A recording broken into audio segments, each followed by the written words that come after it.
সদৌ অসম আদিবাসী ছাত্ৰ সন্থাৰ কেন্দ্ৰীয় সভাপতি প্ৰদীপ নাগৰ মৃত্যুত শোকস্তব্ধ ভাৰত ভূটান সীমান্তৰ ৰজাগড়। আছাৰ সভাপতি তথা বলিষ্ঠ কণ্ঠ প্ৰদীপ নাগৰ বিয়োগত মৰ্মাহত ৰজাগড়বাসী।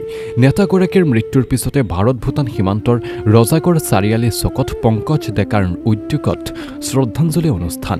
শ্ৰদ্ধাঞ্জলি অনুষ্ঠানত অংশগ্ৰহণ আছু আক্ৰাছু ৰজাগড় বিহু কমিটিৰ লগতে ৰজাগড় সমূহ ৰাইজৰ সহযোগত শ্ৰদ্ধাঞ্জলি অনুষ্ঠান কৰে। আদিবাসী ছাত্ৰ সন্থাৰ বলিষ্ঠ কণ্ঠ প্ৰদীপ নাগৰ মৃত্যুত জনগোষ্ঠীটোৰ এক বৃহৎ ক্ষতি বুলি মন্তব্য কৰে পংকজ ডেকাই।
নাগ ডাঙৰীয়া আচলতে কেতিয়াও ভাবিব নালাগে তেখেত আদিবাসী জনগোষ্ঠীৰ যদিও সমগ্ৰ BTC তথা অসমত যিসকল খাটি খোৱা জনসাধাৰণ আছে, জনতা আছে, এই জনতাৰ হৈ তেখেতে বলিষ্ঠ কণ্ঠেৰে বিভিন্ন সময়ত যোৱাকালি নিশা সদৌ অসম আদিবাসী ছাত্ৰ সন্থাৰ সন্মানীয় সভাপতি প্ৰদীপ নাগদেৱ আমাৰ মাজৰ পৰা এই সংসাৰৰ পৰা ইহলীলা সম্বৰণ কৰিলে।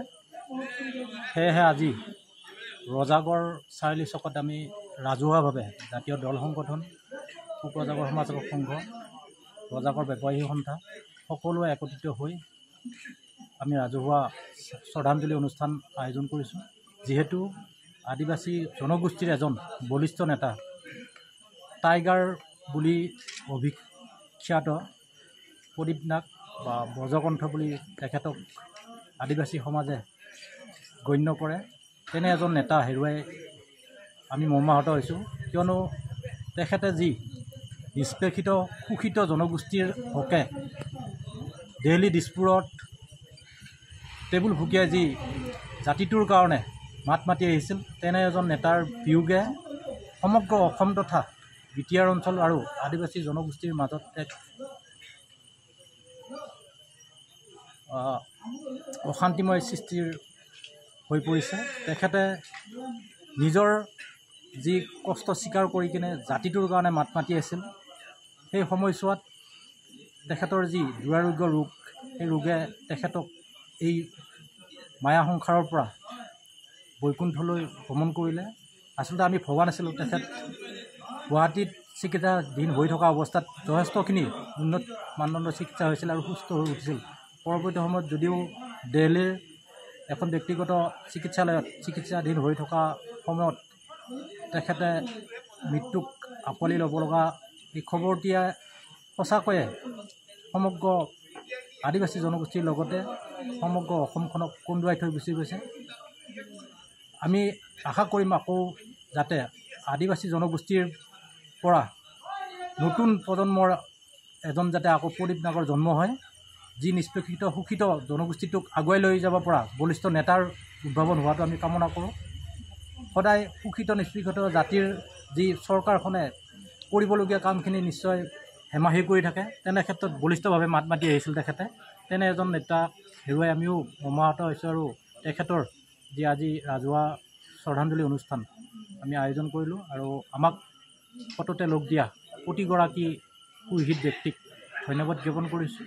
ধন্যবাদ। জয় অসম। শ্ৰদ্ধাঞ্জলি জ্ঞাপন কৰিবৰ কাৰণে আগবাঢ়িছোঁ। সেয়েহে